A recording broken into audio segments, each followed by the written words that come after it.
tanaman dapat tumbuh, mereka memerlukan masukan karbon dioksida, air, dan energi.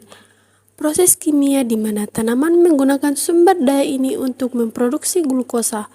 Bahan penyusun tanaman disebut fotosintesis. Dalam proses tersebut, gas oksigen dihasilkan sebagai produk sampingan. Energi untuk fotosintesis berasal di matahari dan tiba di bumi sebagai sinar matahari. Cahaya ini mempunyai sifat gelombang dan partikel-partikel atau foton adalah unit terkecil dari cahaya. Foton berosilasi sepanjang jalur yang diukur sebagai panjang gelombang. Cahaya yang dipancarkan matahari mengandung foton. Dalam spektrum panjang gelombang yang luas disebut spektrum elektromagnetik. Organisme fotosintetik hanya menggunakan sebagian kecil dari spektrum elektromagnetik yang disebut cahaya tampak. Organisme fotosintetik mengandung pigmen yang memudahkan penangkapan panjang gelombang cahaya dalam rentang cahaya tampak. Warna pigmen berasal dari panjang gelombang cahaya tumbuhan yang dipantulkan. Tampak hijau karena memantulkan panjang gelombang cahaya kuning dan hijau. Panjang gelombang cahaya merah dan biru diserap oleh pigmen-pigmen ini dan menyediakan energi yang digunakan untuk fotosintesis. Dalam organisme fotosintetik eukariotik yang juga dikenal sebagai fotoautotrof, reaksi kimia fotosintesis terjadi di dalam sel tumbuhan dalam struktur khusus yang dikenal sebagai kloroplas. Fotosintesis terdiri dari dua rangkaian reaksi bergantung cahaya dan siklus Kelvin.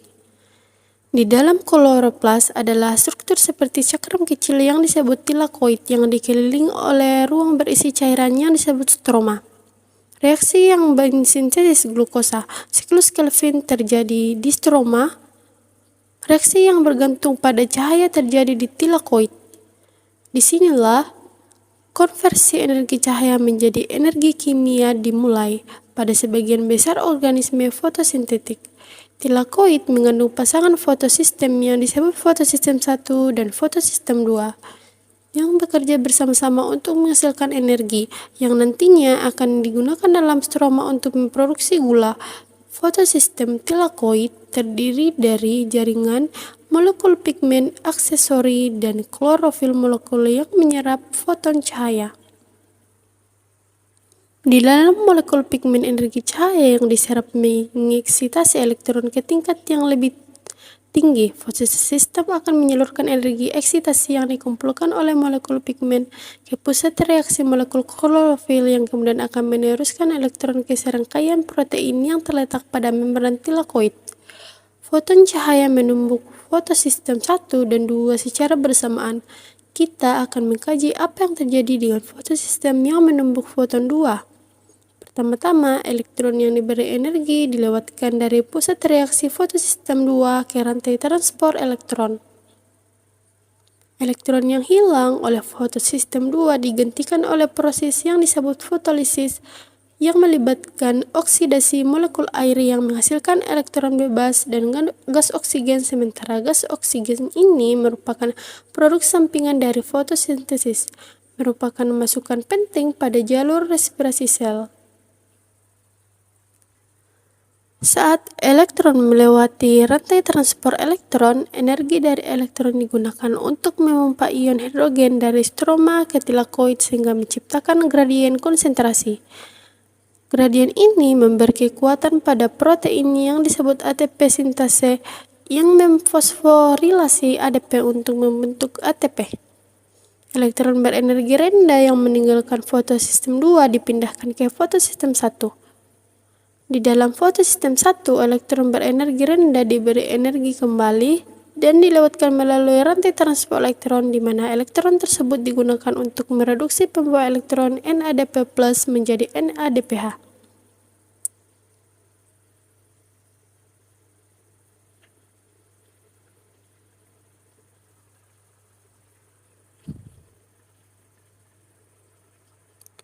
Ketika kloroplas menerima suplai foton yang tetap, molekul NADPH dan ATP dengan cepat disediakan untuk jalur metabolisme di stroma.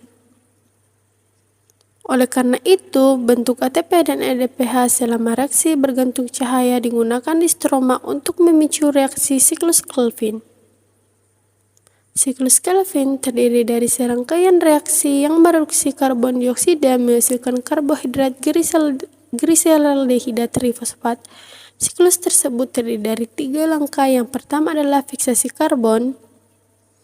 Pada langkah ini, karbon dioksida terikat pada ribulosa 1,5-bifosfat menghasilkan 6 molekul karbon yang terpecah menjadi 2-3 molekul karbon.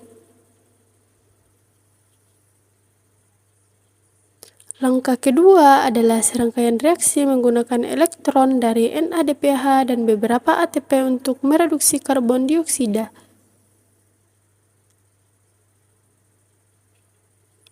Pada langkah terakhir, ribulosa 1,5-bifosfat diregenerasi. Untuk setiap 3 putaran siklus, 5 molekul griseraldehida trifosfat digunakan untuk membentuk kembali 3 molekul ribulosa 1,5-bifosfat. Sisa griseraldehida trifosfat kemudian digunakan untuk membuat asam lemak glukosa atau gliserol.